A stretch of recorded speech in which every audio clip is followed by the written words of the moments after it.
우리 성도님들 피해가 어느 정도 없으시기를 기도하게 됩니다. 특별히 이제 주택에 사시는 분들 또 이렇게 내과 근처에 사시는 분들의 안전을 위해서도 또 함께 기도해 주시면 좋겠습니다.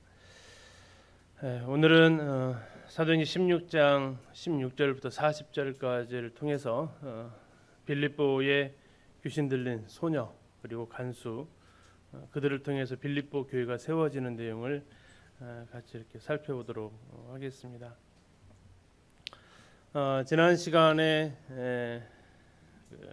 루디아가 구원받는 장면을 같이 보았죠. 사도행전 16장 11절부터 15절까지 내용을 보면서 네아폴리에서 빌립보로 가는 그 과정, 비아 에그나티아 로마가 통치하기 위해서 세워놓았던 그 길이었지만 사도 바울은 그 길을 통해서 그리스도의 복음을 증거하는 로마 제국을 위한 길이 아니라 하나님 나라를 위한 길로 사용되었고, 오늘날 비아 에그나티아에 해당되는 그 길은 아마도 오늘날 우리 손에 들려진 휴대폰 또 인터넷 이것이 아닌가. 그리고 우리는 그 휴대폰 인터넷을 통해서 영향을 받는 게 아니라 그 일을 통해서 전화를 통해서 또 문자나 여러 가지 영상들을 전도하는 도구로 우리가 쓰여져야 될 것을 생각을 해보았습니다. 두 번째, 루디아에게 복음을 전할 때 복음은 바울이 전했고 마음을 여는 것은 하나님께서 하셨음을 보았습니다.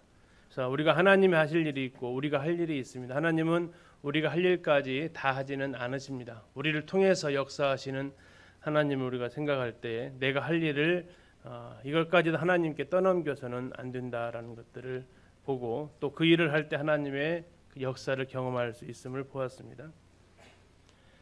그리고 구원받고 루디아가 바울 일행 4명이나 되었죠. 바울과 실라 그리고 디모데와 누가 이 4명의 사람을 내가 구원받은 사람인 걸로 인정한다면 우리 집에 와서 머물라라고 이렇게 이야기를 하면서 그곳에 초대를 하는 모습을 같이 이렇게 보면서 이것은 초대하고 접대하는 것은 믿음이 뛰어나야만 할 수 있는 것도 아니고 구원받은 지 오래되어야만 할 수 있는 것도 아니고 우리가 언제든지 마음만 있으면 할 수 있고 또 해야 되는 것임을 이렇게 보았습니다. 그래서 교육 가운데 나그네들이 올 때 또 일꾼들이 와서 집회할 때 우리 성도들이 돌아가면서라도 이렇게 가정을 개방해서 섬길 수 있는 그 은혜가 있기를 또 소원해 봅니다. 오늘은 사도행전 16장 16절부터 40절까지 꽤 본문이 좀 긴데요. 그 내용을 통해서 보도록 하겠습니다. 동영상 사운드 좀 체크. 우리가 지난번에 루디아 할 때 빌립보 유적지를 잠깐 보셨죠. 저 신전이 빌립보도 역시 로마 도시였기 때문에 로마 신전이 있고요. 방금 보셨던 극장이 자리하고 있습니다. 이건 사도 바울 당시에 있었던 극장입니다. 그리고 우리가 지난 시간에 루디아 기념교회를 통해서 루디아가 침례받았던 강을 같이 보았었고요. 그리고 루디아가 직업이 뭐였습니까? 자주색 옷감 장수였죠. 이쪽에 이제 상점들이 쭉 질비해 있는데 그곳에 아마 루디아 가게도 있었겠죠. 그리고 광장이라고 하는 아고라 시장통입니다.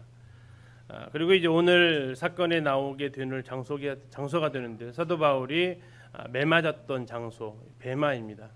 그리고 사도 바울이 오늘 감옥에 갇히게 될 감옥터입니다. 당시 고대 빌립보의 모습을 재현한 건데요. 지금 보이시는 대로 극장이고 극장 위로 쭉 벽이 이렇게 성벽이 쳐져 있고요. 이 지금 일로 나 있는 길이 이제 비아 에그나티아 도로가 되겠습니다.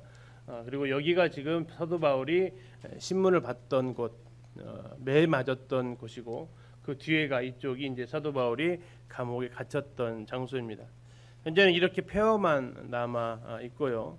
지금 여기서 보이시는 이곳 장소 여기가 지금 두 채가 있는데 감옥 두 채가 있는데 이곳이 지금 감옥터로 보여지고 있고 다음에 사도 바울이 매 맞았던 장소가 바로 연결이 아주 가까운 거리에 지근 거리에 두 장소가 있습니다. 우리는 감옥터를 가서 보면 성 바울이다라고 바울의 감옥이다라고 이렇게 되어져 있고요. 감옥 안의 내부는 좀 이렇게 되어져 있습니다. 복원해 놓은 거죠. 이제 무너져 내리니까 버팀목으로 이렇게 기어 나왔습니다. 자, 이곳에 이제 사도 바울이 감옥에 갇혔던 장소가 됩니다. 그리고 사도 바울이 이제 매맞고 신문당했던 장소가 이제 이곳인데요. 이제 아고라라고 하는 곳입니다. 저 뒤에는 금광이 발견되었던 판게온산이라는 곳이 있고, 이 여기에서 나온 금괴로 이 빌립보 도시가 개발이 되었습니다.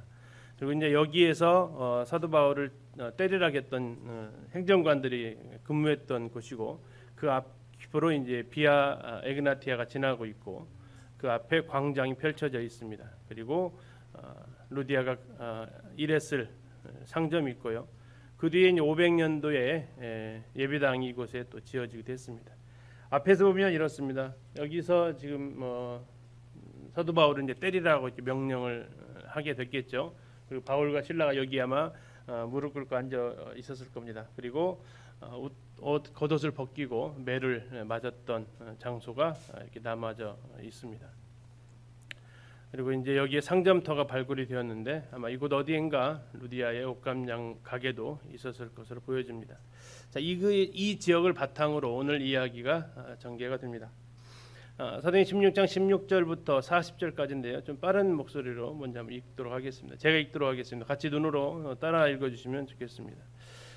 우리가 기도하는 곳에 가다가 점치는 귀신 들린 여종 하나를 만나니 점으로 그 주인들에게 큰 이익을 주는 자라. 그가 바울과 우리를 따라와 소리질러 이르되 이 사람들은 지극히 높은 하나님의 종으로서 구원의 길을 너에게 전하는 자라 하며 이같이 여러 날을 하는지라. 바울이 심히 괴로워하여 돌이켜 그 귀신에게 이르되 예수 그리스도의 이름으로 내가 너에게 명하노니 그에게서 나오라 하니 귀신이 즉시 나오니라.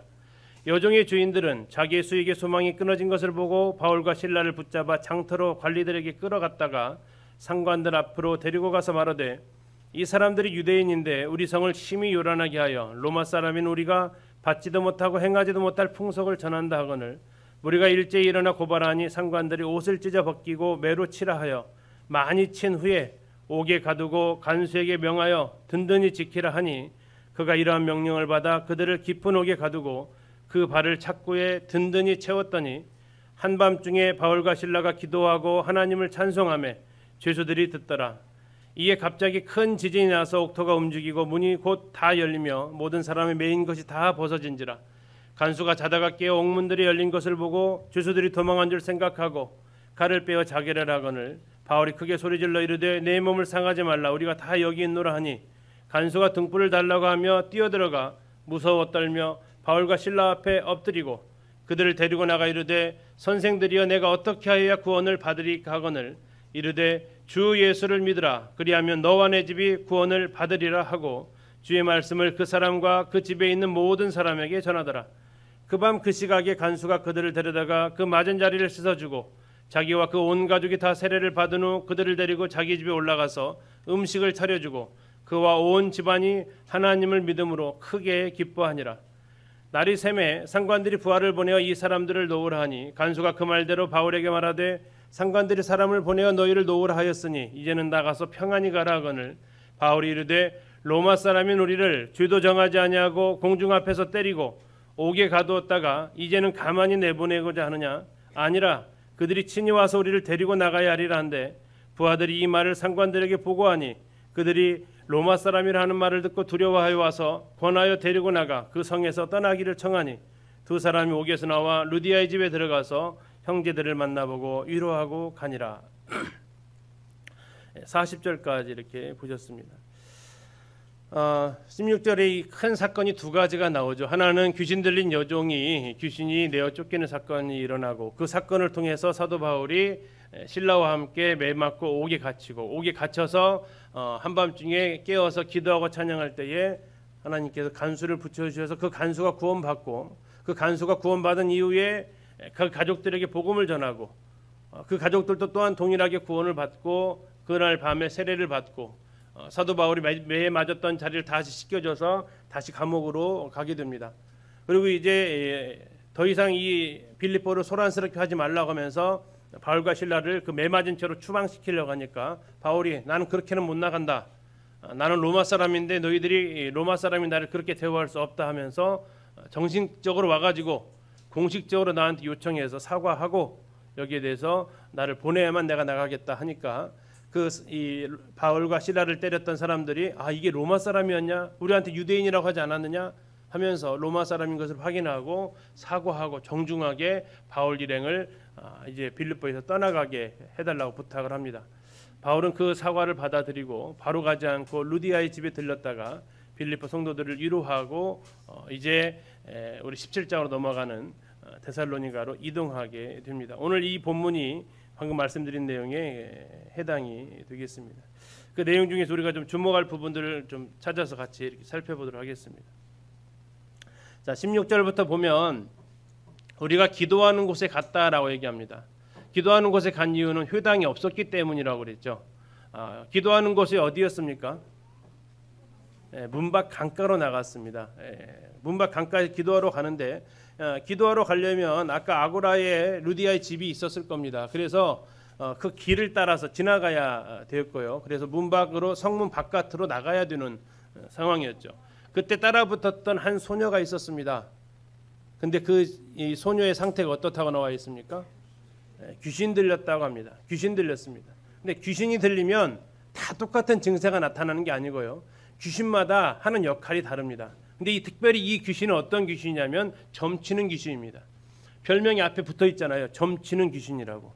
자, 그것처럼 이렇게 귀신의 역할이 이런데 이 귀신 여종이 달라붙어서 하는 이야기가 있는데 이 귀신 때문에 이 여종을 고용한 이 주인들은 뭐 점을 보는데 어떻게 점이 맞아요? 귀신같이 맞추는 거죠.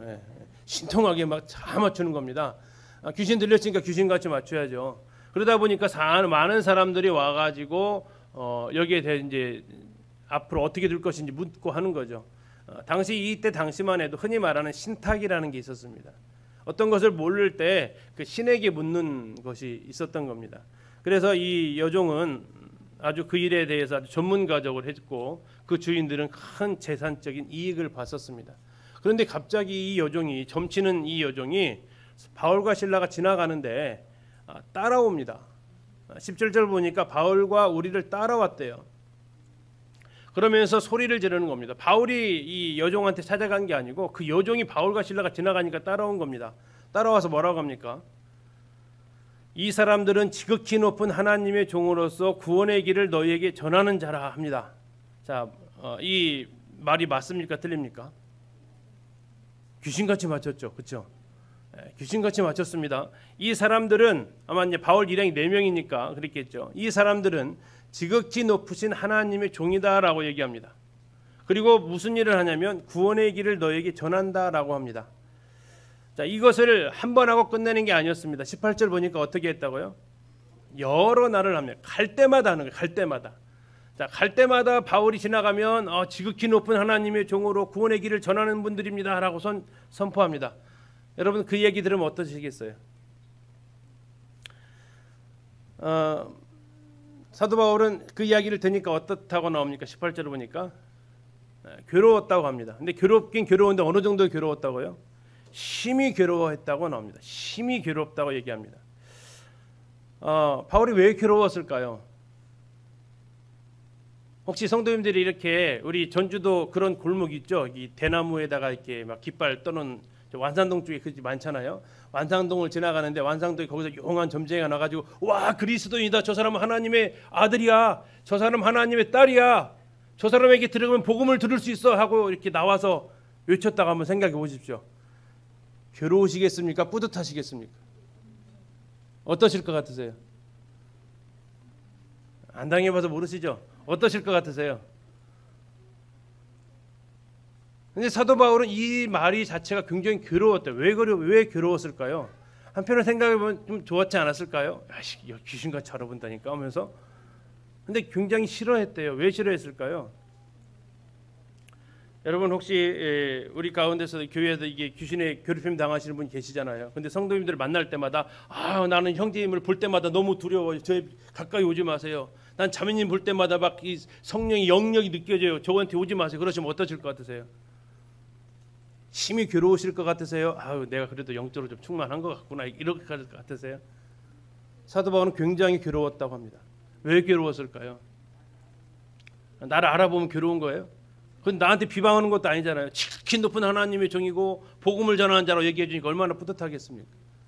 어느 이야기를 들은 적이 있습니다. 어느 형제님이 이 고향에 아마 바닷가 쪽인 것 같습니다. 그래가지고 고향에 가서 이렇게 명절에 방문했는데 구슬을 하고 있었대요. 구슬을 하고 있는데 그래서 뭔가 이렇게 가서 이렇게 쳐다보셨대요. 그런데 거기에 있는 한참 구슬하던 무당이 누구야 하면서 소리를 지르대요. 왜 그래? 점이 안 나오잖아. 점이 누가 여기 있는 거야 지금? 여기 예수쟁이 있구만. 빨리 가 하는 거예요. 사람들 다 쳐다봤겠죠. 근데 이제 거기에서 이제 혼자 그 미소를 흐뭇하게 지으신 거죠. 이게 나를 오는 걸 알아보네 하면서 싹 비켜줬대요. 근데 진짜 딱 비켜주니까 다시 무당이 다시 점을 치는 거예요. 그분이 이제 얼마나 기쁘셨겠습니까? 와가지고 이제 그 얘기를 해서 이제 들은 거죠. 어떠시겠어요, 형제님, 자매님들은? 그 상황이 벌어지면요. 어느 모치님은 얘기하시더라고. 구원받기 전에 우리 아들 장가 보내려고 사주를 보러 갔는데 점쟁이가 그러더래요. 당신의 아들은 사주가 안 나와. 예수 귀신이 안에 있어가지고 사주가 안 나와. 그런 얘기를 하더래요. 그러면 기분이 어떻겠어요? 그 얘기를 아들한테 했을 때 그 아들의 기분이 좋았겠죠. 근데 사도 바울은 지금 안 좋았다니까요. 왜 그랬을까요? 그래서 한번 상황을 해봤어요. 혹시 경찰에 대해서 도둑이 칭찬하면 어떨 것 같으세요? 경찰에 있는데 도둑이 와서 와, 이 사람은 정말 민주경찰이에요. 이 사람은 대단한 법집행가예요. 그걸 도둑이 법법자가 얘기하고 다니면 어떨 것 같으세요? 같은 경찰 직종에서 어떻게 볼 것 같으세요? 이상하겠죠. 너 한패냐? 너 같은 꿍꿍이 속 있냐? 만약에 이 귀신의 말하는 것을 인정을 다 하게 되면 지금 하나님하고 귀신은 뭐가 되는 겁니까? 같은 편이 돼요. 같은 편이 된다고요. 귀신의 이야기는요, 정말 하나도 인정할 말이 하나도 없습니다. 혹 이런 분도 계세요. 귀신을 쫓아내는데 우리 성도님 중에서 그래서 축신하는데 잘 안 오시는 분들이 계세요. 이렇게 축신하는데 너는 누구야? 이렇게 혹시 얘기를 했다고 해보세요. 축신하는 자리에서 너는 누군데 이 자리에 와서 나한테 지금 대적하냐 이렇게 했으면 그 심령이 어떨 것 같으세요? 굉장히 막 쪼그라들겠죠. 혹시 내 구원 안 받은 거 아니야? 막 이런 생각도 막 들고 막 하지 않겠습니까? 근데 귀신은 얼마든지 장난칠 수 있어요. 우리를 굉장히 막 띄울 수도 있고요. 굉장히 막 할 수도 있어요. 예수님은 귀신에게서 하는 모든 증거에 대해서 어떻게 반응하셨습니까? 잠잠하라 했어요. 잠잠하라. 네 말은 하나도 믿을 게 없다. 사도 바울이 예수님과 동일한 입장을 취합니다. 혹 그런 이야기 사주가 안 나와 점괘가 안 나와 그런 얘기에 현혹되지 마세요. 그렇게 말 안 들 안 한들 그건 전혀 근거 자료로 법으로 집행을 하면 증거 자료로 사용되어질 가치가 없어요. 거짓말장이에요. 거짓말장이. 아무튼 바울은 이 상황에 대해서 너무나도 힘들어합니다. 그리고 얘기합니다. 아마 이 여인이 이 여종이 불쌍했을 수도 있어요. 그러면 얘기합니다. 예수 그리스도의 이름으로 내가 너에게 명하노니 그에게서 나오라 하니까 귀신이 어땠어요? 즉시 나옵니다. 죄송합니다. 되게 부러워 죽겠어요. 그리고 제 자신이 이 말씀 앞에서 한탄스러워 죽겠어요. 제 이 교회 도움 받고 해서 몇 년째 고생하시는데 왜 나에게는 이 바울의 영역이 없는가 하는 고통이 정말 매번 할 때마다 있어요.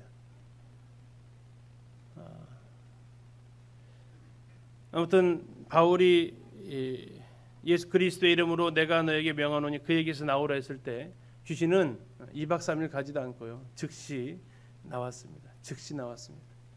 자, 그러면 즉시 나왔으면 여종은 점을 칩니까 못 칩니까? 효력이 다 끊어진 거죠. 자, 그래서 19절을 보니까 여종의 주인들이 자기 수익의 소망이 끊어진 것을 하는 거예요. 이제는 예전처럼 맞추지는 못해요. 뭐 와서 내가 어떻게 되겠습니까? 그걸 왜 저한테 묻으세요? 막 이러고 대답을 하니까 전에 이 귀신같이 맞추던 이 실력이 다 사라지니까 전보로 안 오는 거죠. 오히려 이제 막 배상을 내놓으라는 거죠. 이 가짜잖아 하면서 신통해가지고 저 멀리서 왔는데 하면서 이제 모든 소망이 다 끊어진 것을 보고 원인이 누구야 했더니 바울과 실라를 지목을 합니다. 바울과 실라를 붙잡아서 장터로 관리들에게 끌어갑니다. 그리고 상관들 앞에 데리고 가서 말합니다. 자, 이 귀신 들린 여종을, 이 귀신들에 사로잡힌 이 여인을 구해줬으면 감사한 표현이 나와야 되지만 세상의 모습은 그렇지 않습니다. 예수님 당시에도 군대 귀신 쫓아주니까 돼지 2,000마리가 호수로 떠내려갔다고 하면서 사람들이 뭐라고 합니까? 예수님 보고 여기 귀신 들린 사람 또 있으니까 또 쫓아주세요. 안 해요. 어떻게 해요? 제발 좀 가세요 합니다. 제발 좀 가세요. 2,000마리 한 마리당 만 원 너무 싸죠. 10만 원 잡으면 얼마인지 아세요? 2,000마리 곱하기 10만 원 해보세요. 얼마인지. 예, 계산이 바로 안 되는 만큼 큰 돈입니다. 예. 이 경제적 피해가 나면 돈 문제에 딱 묶이면 예수님이 안중이 없어요. 성경 뭐라고 얘기합니까? 너희가 무엇과 무엇을 겸하여 섬기지 못한다고요? 하나님과 재물을 겸하여 섬기지 못한다고요. 이 주인의 모습이 바로 그런 모습 아닙니까? 귀신 나간 거 앞에서 예수 그리스도의 그 이름 앞에 그가 관심을 가지는 게 아니라 귀신 나가서 돈 못 버니까 이들을 고소하는 이런 상황을 보게 됩니다. 자, 고소하는 내용이 20절에 나와 있습니다. 이 사람들이 유대인입니다. 우리 성을 빌립보 성으로 와서 심히 요란하게 합니다. 어떻게 요란하냐면 로마 사람인 우리가 받지도 못하고 행하지도 못할 풍속을 전합니다. 자, 이것은 지금 우리가 상황을 쭉 봤을 때 굉장히 과한 모함을 하고 있는 거죠. 자, 이 이야기를 하니까 22절에 무리가 일제히 일어나 고발합니다. 맞습니다. 저 사람들한테 그런 얘기 들은 적 있습니다. 아마 얘기했을 겁니다. 나사렛 예수에 대해서 얘기하답니다. 아마 그가 죽었다가 부활했다는 얘기도 했습니다. 뭐 그런 사람들이 이제 반응이 아마 일어났을 겁니다. 자, 그러니까 보편적으로 이렇게 고발이 일어나면 그 다음에 이 재판관들이 해야 될 일은 뭡니까? 고소인의 이야기를 들었으면 그 다음에 무슨 얘기를 들어봐야 됩니까? 피고소인의 이야기를 들어봐야 되잖아요. 그럼 바울도 당신 한번 얘기해 보셔서 한번 얘기를 해야 되는데 이 과정을 묻지 않습니다. 왜 묻지 않았을까요? 그는 유대인으로 생각했기 때문입니다. 유대인으로 생각했습니다. 그리고 로마 사람 유대인을 향해서 고소하기 때문에 이것은 아주 골치 아픈 사람들이었거든요. 로마 사람들 의식 속에 유대인들 자체가. 그래서 상관들이 바울의 말을 들어보지도 않습니다. 자, 옷을 찢어 벗깁니다. 그리고 매로 치라고 합니다. 근데 우리가 이거 한 번 더 생각해 거. 왜 옷을 벗겼을까요? 더 아프게 하려고 했겠죠. 매를 때리는데 옷 벗기고 때리면 더 아픈 거죠. 그런 하나 더 생각할 것이 뭐냐면 이 바울의 옷을 벗겼을 때 어떠한 반응이 터져 나왔을까요? 바울은요 1차 전도여행에서 매를 맞았습니다. 돌에 맞았고요 40에 감한 매를 맞은 것으로 말하고 있습니다. 채찍이 맞은 그 몸은 어떤 상태였을 것 같으세요? 매끈했을까요? 군데군데가 상처투성이었을까요? 예, 물론 그렇게 어렵게 예측하지 않을 수 있습니다. 그렇다면 그들이 옷통을 탁 벗겼을 때 바울의 몸에는 상처를 보면서 뭐라고 했을까요? 역시 너는 매 맞을 놈이구나. 어디 가서 이런 짓 하다가 또 매 맞고 왔었지. 너는 더 맞이하겠다. 막 그러한 결론은 나지 않았을까 싶습니다. 23절 보니까 많이 쳤다고 합니다. 많이 쳤다는 것은 무슨 얘기입니까? 예, 법률로 정해진 것 그 이상의 가혹하게 처벌을 더 했다라는 겁니다. 가중 처벌을 했다라는 겁니다. 그 다음에 옥에 가둡니다. 그리고 간수한테 명해서 든든하게 지키라고 합니다. 자, 간수가 이러한 명령을 받아서 그들을 깊은 옥에 가두고 그 발을 착고에 채웁니다. 든든히 채웠다고 나오는데요. 이 착고에 채웠다라는 것은 도망가지 못하게 발목에다가 나무를 이렇게 끼워 놓는 건데요. 이 상황이 이 착고가 여러 가지 종류가 있습니다. 이 로마에서 이쪽 빌립보에서 발견된 착고는 어떤 착고냐면요. 이 구멍이요. 나무 판재 구멍이 뚫려 있는데 이 구멍이 간격이 한 1m 이상 돼요. 이게 붙어 있는 게 편하겠습니까? 이게 구멍이 이렇게 가까이 붙어 있는 게 편하겠습니까? 벌려놓는 게 편하겠습니까? 붙어 있는 게 훨씬 편하거든요. 근데 이 여기서 발견된 그 착고는 벌어져 있어요. 벌어져 놓으면 어떤 상황이 되겠습니까? 예, 이건 서 있기도 뭐하고 앉아 있어도 그 가랑이는 완전히 벌리고 앉아 있어야 돼요. 도저히 못 도망가게끔 만들어놓은, 그리고 더 고통스럽게 해놓은 착고에 지금 든든하게 채웠다라고 얘기합니다. 사도 바울은 이 상황을 고린도후서를 쓰면서 이야기를 합니다. 잠시 한번 찾아보실까요? 고린도후서 11장 23절에서 사도 바울이 3차 전도 여행 중에서 썼던 책인데, 그러면 2차 전도 여행에서 겪었던 이 상황을 지금 그가 떠올리고 있습니다. 11장 23절은 이렇게 얘기합니다. 그들이 그리스도의 일꾼이냐 정신없는 말을 하거니와 나는 더욱 그러하도다. 내가 수고를 넘치도록 하고, 다음에 뭐 했다고 나옵니까? 옥에 갇히기도 더 많이 하고. 예, 이게 지금 이 사건을 기억하는 겁니다. 옥에 갇혔습니다. 다음에 25절 보십시오. 3번 뭘로 맞았다고요? 태장으로 맞았고, 그 3번 중에 한 번이 지금 이 빌립보에서 맞은 겁니다. 태장으로 맞았다는 얘기는 유대인들은 때릴 때 채찍으로 때렸다면 이들은 지금 뭘로 때리냐면요, 막대기로 때립니다. 태장이라고 하는데요. 여기에서 나와 있는 이 상관들이 시켰던 이 사람들, 여기에 이제 영어 성경을 보면 그 사람들이 어떻게 나와 있냐면 릭토르라고 나옵니다. 릭토르. 이건 이제 로마 군인들입니다. 로마 군인들 중에서도 이 도시에서 집정관을 수행하는 공무원인데, 공적 권력을 상징하는 막대기 묶음을 가지고 있습니다. 지금 이게 재현한 겁니다. 이게 막대기입니다. 이거 끝만 풀르면 이게 전부 다 매가 됩니다. 자, 그리고 이 매로 때렸을 겁니다. 사도 바울을 이걸로 지금 많이 때렸다는 얘기입니다. 이 막대기로 때렸으면 어떻게 됐을까 한번 생각을 한번 해보시고요. 더 심한 경우에는 사형권도 가지고 있습니다. 뭘로 죽였을까요? 여기 보시면 보이십니까? 도끼가 있습니다. 이 릭토르에게는 두 가지의 징벌권이 있다는 얘기입니다. 하나는 태형권이 있고요, 하나는 사형권을 가지고 있다는 겁니다. 나중에 무솔리니가 파시스트 운동을 일으킬 때 이 가지고 있었던 이 무기, 이 매와 이 도끼가 파스케스라고 하는데, 이 단어에서 나왔다고 이야기를 합니다. 지금 이 아마 때렸을 때 이거 매드 풀어가지고 저 막대기로 지금 사도 바울을, 신라를 옷을 벗긴 채로 등짝을, 온몸을 사정없이, 그리고 정한 규례보다 더 많이 치었을 겁니다. 그리고 지금 방금 보셨던데 이 착고가 이렇게 간격이 좁지 않습니다. 훨씬 더 넓습니다. 자, 그런데 한밤중에 바울과 신라가 기도하고 하나님을 찬송했다라고 얘기합니다. 한번 생각해 봤습니다. 한밤중이라는 뜻을 보니까, 헬라어로 보니까 밤 12시경이었대요. 자, 매 맞았던 시간이 얼마나 됐을까요? 낮에 맞았을까요? 해 넘어서 맞았을까요? 언제 맞았을 것 같으세요?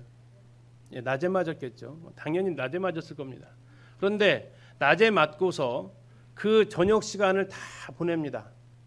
그리고 밤 12시경에 그들이 일어납니다. 아니, 잤는지는 모르겠습니다. 아무튼 맞고 나서 갇히기까지, 아까 뭐 사진상에서 봤을 때 거리가 그렇게 멀지도 않습니다. 자, 그 시간 동안, 긴 시간 동안 이 두 사람은 뭐 했는지는 전혀 나와 있지 않습니다. 여러 가지 생각해 봅니다. 많이 맞아가지고 기절했을까요? 그럴 수도 있을 것 같습니다. 지쳐가지고, 너무 많이 맞아가지고 기절은 아니더라도 지쳐가지고 잤을까요? 그럴 수도 있을 것 같습니다. 아니면요? 아니면 도대체 내가 왜 여기 와서 이렇게 안 오려고 했던 장소 아닙니까? 빌립보? 아시아에서 복음 전하려고 했던 거 아닙니까? 근데 내가 하나님이 오라고 해서 왔는데 내가 왜 여기에서 지금 매 맞고 있어야 되지? 하고 하나님한테 혹 원망하지 않았을까요? 그럴 수도 있다고 봅니다. 근데 아무튼 그는 한밤중에 생각을 바꿔먹은 것 같습니다. 그리고 한밤중에 그가 뭐 했다고 나옵니까? 기도하고 하나님을 찬송했다고 나옵니다. 기도하고 찬송합니까? 찬송하고 기도합니까? 뭐부터 해도 상관없습니까? 그러나 성경은 분명하게 순서를 얘기하고 있습니다. 뭐하고 뭐 했다고요?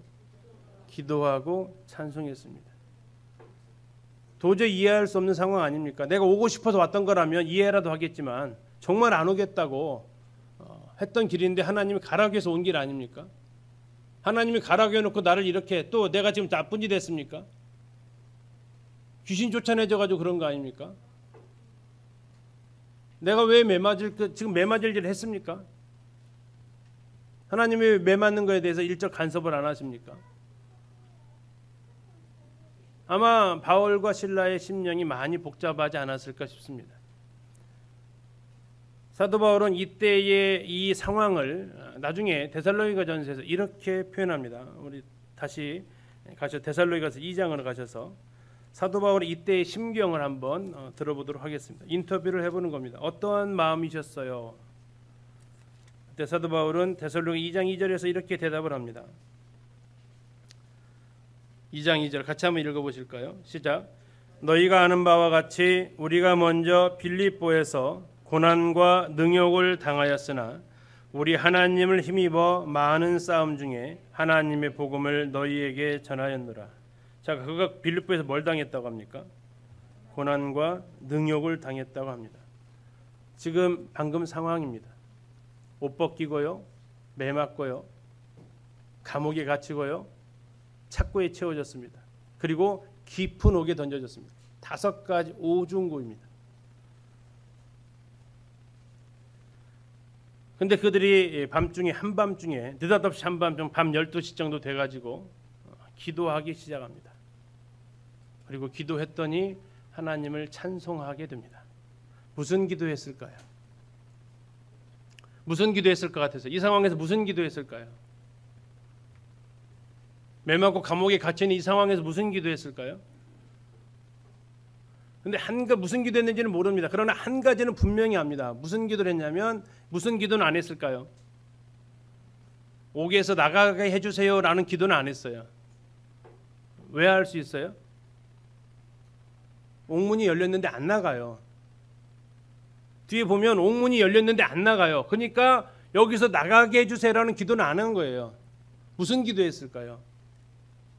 그리고 얘기합니다. 그가 뭐라고 하냐면 우리 하나님을 힘입어서 많은 싸움 중에서 복음을 너에게 전할 수 있었다라고 합니다. 자, 하나님을 힘입었다고 합니다. 그럼 얘기는 여기서 그가 기도하는 그걸 통해서 우리가 힌트를 얻을 수 있는 겁니다.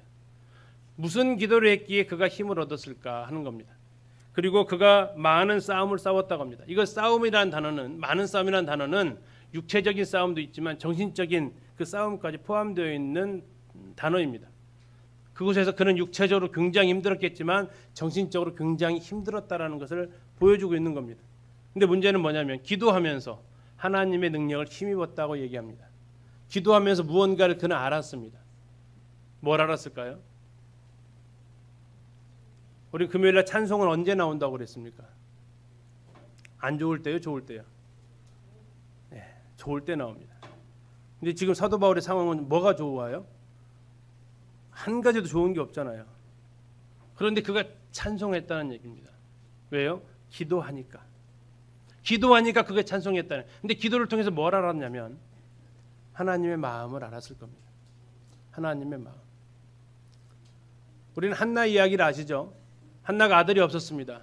한나가 아들이 없는데 한나가 하나님 앞에 기도합니다. 술 먹고 기도하는 것처럼 정말 열정적으로 기도합니다. 한나는 기도하면서 뭘 알았을까요? 한나가 기도하면서 어떠한 기도를 합니까? 하나님 만약에 아들을 주시면 어떻게 하겠다고 해요? 하나님께 드리겠다고요. 아니 하나님께 드리려고 아들 낳겠다는 겁니까? 그건 아니잖아요. 지금 자기가 아들이 없어가지고 분인나한테 지금 굉장히 핍박받고 있는데 자기가 아들을 낳는데 하나님께 드리겠대요. 이게 무슨 기도예요? 그냥 나는 아들만 낳아서 그 명분만 얻으면 된다는 겁니까? 한나는 기도하면서 알았을 겁니다. 뭘 알았을까요? 하나님의 마음을요. 어느 분이 이렇게 표현을 했습니다. 공감을 했어요. 뭐라고 하냐면 한나가 기도할 때 아마 하나님이 한나에게 이렇게 말했을 거라고 얘기합니다. 한나야, 아들 없으니까 힘드냐? 예, 하나님 아들 없으니까 너무 힘드네요. 엄청 무시당하고요. 너무 힘들어요. 그러냐? 나는 내 말을 전해줄 사람이 하나도 없구나.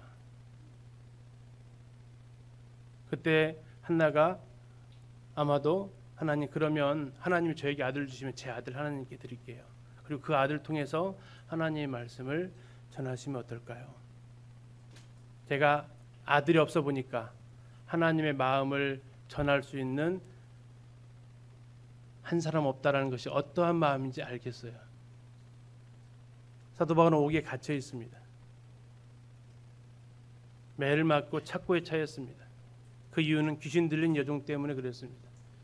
자기는 착고에 차여 있지만 귀신 들린 여종은 뭐에 지금 매여 있었습니까? 예, 귀신에 매여 있었습니다. 그리고 하나님은 그것을 보란 듯이 보여주십니다. 어떻게 해요? 기도하고 찬송하니까 어떤 일이 일어납니까? 큰 지진이 났습니다. 그리고 그 다음에 반응이 뭐냐면 옥터가 움직이고 문이 다 열렸습니다. 모든 사람의 매인 것이 다 벗어졌습니다. 우리가 주목할 단어입니다. 모든 사람의 매인 것이 다 벗어졌습니다. 하나님께서 이 자리에서 특별히 사울에게, 실라에게 깨닫고자 네가 좀 알았으면 하는 것이 뭘까요?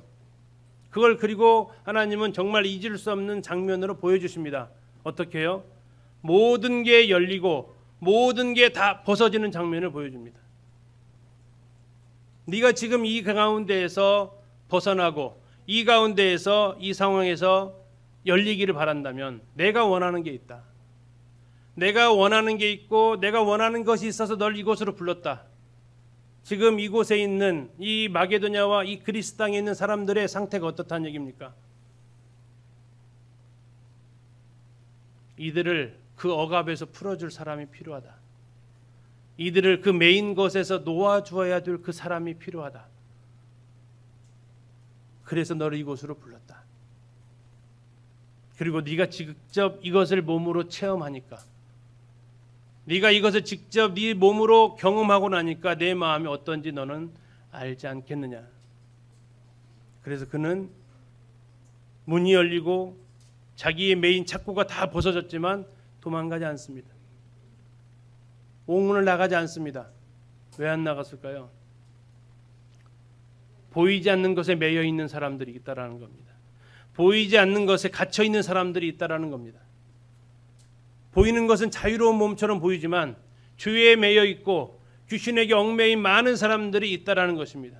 그리고 바울이 존재하는 이유는 그 사람들의 매인 것을 벗어주고 닫힌 것을 열려주는 그 일을 네가 앞으로 해야 될 거라는 겁니다. 그것을 바울은 데살로니가전서에서 이렇게 얘기하는 겁니다. 우리 하나님을 힘입어 많은 싸움 중에 하나님의 복음을 너희에게 전했다. 마음 같아서는 빌립보에서 그 정도 당했으면 돌아가야 되지 않습니까? 그런데 그들은 돌아가지 않습니다. 계속해서 그 길을 따라갑니다. 왜요? 빌립보에만 매여 있는 게 아니니까. 빌립보에만 묶여 있는 사람들이 존재하는 게 아니니까. 그는 하나님의 능력을 힘입어서 그 길을 계속해서 나갑니다. 그런데 그게 어떻게 가능했다고요? 어떻게 그게 가능했습니까? 그가 기도하고 하나님의 뜻을 알더니 가능했다라는 것입니다. 오늘 40절까지 가야 되는데 그러면 식사 시간에 많이 지장이 있을 것 같습니다. 여기서 마무리를 좀 하려고 합니다. 그러나 우리가 이 시간 마무리하면서 정말 우리가 생각해 볼 필요가 있겠습니다. 우리가 당한 현실이 어렵습니까? 내가 지금 지나가는 과정이 답답합니까? 무엇인가 닫혀 있습니까? 무엇인가 묶여 있습니까? 보이지 않는 그 무엇이 나를 지금 힘들게 하고 있습니까? 그래서 우리는 어쩌면 기도할 힘조차 없습니까? 바울이 매 맞고 한밤중이 될 때까지 아무것도 할 수 없었던 것처럼 나에게 할 수 있는 아무런 여력이 남아있지 않습니까? 그럼에도 우리는 다시 깨어나야 됩니다. 아니, 한밤중이라도 깨어나야 됩니다. 지금 우리의 영적인 시간이 한밤중일 수 있습니다. 그 한밤중이라도 우리는 다시 일어나야 됩니다. 일어나서 뭐 해야 됩니까? 기도해야 됩니다. 기도하는 자라만이, 기도하는 성도만이 찬송할 수 있습니다. 기도하면 뭐가 바뀔까요? 기도하니까 바울에게 뭐가 바뀝니까? 예, 그의 마음이 바뀝니다. 원망의 마음이 바뀝니다. 능욕받았던 것, 고난받았던 그 마음이 바뀝니다. 무엇로 그가 고백을 했습니까? 데살로니가 2장 2절에서 그가 뭘 받았다고 합니까? 기억나셔야죠. 뭘 받았다고 얘기합니까? 하나님을 힘입었다고 얘기합니다. 하나님을 힘입어. 기도하는 사람이 주어진 혜택이 뭡니까? 하나님을 힘입을 수 있습니다. 우리 성도님들, 요즘 제게 조금 늘어난 게 있습니다. 기도 시간이 좀 늘어났어요. 기도 시간이 좀 늘어났어요. 성도님들 만나서 이렇게 어려운 분들 만나고 교제하면서 정말 도와줄 수 있는 여력이 하나도 없다라는 것을 절감을 하게 됩니다. 뭐 적게는 한 달에 4분, 5분, 많게는 6, 7분 정도씩 뭐 거의 매달 만납니다. 근데 그 이야기를 들으면요, 정말 힘들어요. 왜 힘드냐면요, 해줄 수 있는 게 아무것도 없어요. 더군다나 주로 만나자고 할 때는요, 상황이 좋을 때는 만나자고 잘 안 하세요. 상황이 조금 힘들 때고 해도 만나자고 별로 안 하세요. 해볼 수 있거든요. 주로 만나자는 요청이 들어오면 일이 많이 진행이 되었거나 많이 꼬여져 있거나 많이 답답하신 상황에서, 오죽 답답하면 연락을 하셨겠어요. 근데 그 이야기를 들어보면 정말 뭘 해줄 수 있는 게 없어요. 우리는 얘기하죠. 기도하겠습니다. 근데 예전엔 인사치레를 했거든요. 많이. 근데 정말 기도하게 되더라고요. 이제 우리 성도님들 기도하셔야 됩니다. 어느 성도님이 저한테 이렇게 얘기하십니다. 기린노교회가 다 좋다. 근데 자기가 봤을 때 기도가 너무 약하다. 기린노교회 교회 기도가 너무 약하다. 우리 수요일 김영진 통해서 광고 들으셨죠? 적어도 9시 반부터는 기도합시다. 가서 또 신변 잡기 이야기하고 필요도 있겠지만 그 시간이 아니라 정말 우리가 기도하러 모인 시간 기도합시다. 별로 기도할 내용 없으세요? 기도 안 해도 괜찮으세요? 아니면 기도할 힘도 없으세요? 한밤중이라도 깨어나야 됩니다. 우리 상황이요. 예, 직장생활 하시면서 피곤해서 간증집회 이후에 체력이 바닥나서 돌아가실 수 있습니다. 그걸 정지하고 싶지 않습니다. 그러나 바울이 12시에 깨어서 매맞고 깨어서 일어나서 기도했다면 우리가 힘을 좀 더 내고 기도할 수 있으면 좋겠습니다. 1시간 일찍 가셔서 쉬시더라도 피곤 덜 풀리셔요. 기도하고 가시는 게 아까 말씀하신 대로 사도 바울이 기도했을 때 뭘 얻었다고요? 우리 하나님을 힘입었다고요. 이렇게 설교하고 수요일날 가시는 분 저거 미워하지 않아요. 괜찮아요. 가실 수 있어요. 그러나 가시더라도 집에서는 정말 기도하십시오. 기도가 능력이 있다고 믿으십니까? 뭐 해도 될 건 되고 안 해도 안 될 건 안 되고 혹시 생각하십니까? 기도해도 달라지는 게 없으니까 기도 포기하셨나요? 아니요, 우리 기도하셔야 됩니다. 정말 기도하셔야 됩니다. 어느 자매님 간증을 들었는데요. 자매님 이런 얘기하세요. 자매님 기도를 하신대요. 얼마나 하시냐고 본인 얘기하시는데 한 2시간 반 하신대요. 와, 저는 정말 상상할 수 없는 시간이에요. 2시간 반. 근데 그 2시간 반 하는 이유가 아주 간단했어요. 왜 그렇게 기도하시냐 했더니 운동 한번 해보세요. 한 30분 운동하면 그 땀 좀 날라다가 끝나잖아요. 그러시더라고요. 그래서 한두 시간 정도는 해야 땀이 쭉 나고 운동한 것 같다라고 생각하시는 듯이 자기도 기도해보니까 한 30분 하니까 이거 헝겊 같지도 않고 했다고도 뭐하고 안 했다고도 뭐하고 근데 한 2시간 하니까 아 이게 기도 좀 했구나 이런 느낌이 오신대요. 그래서 2시간에 2시간 반 하신대요. 시간이 중요합니다.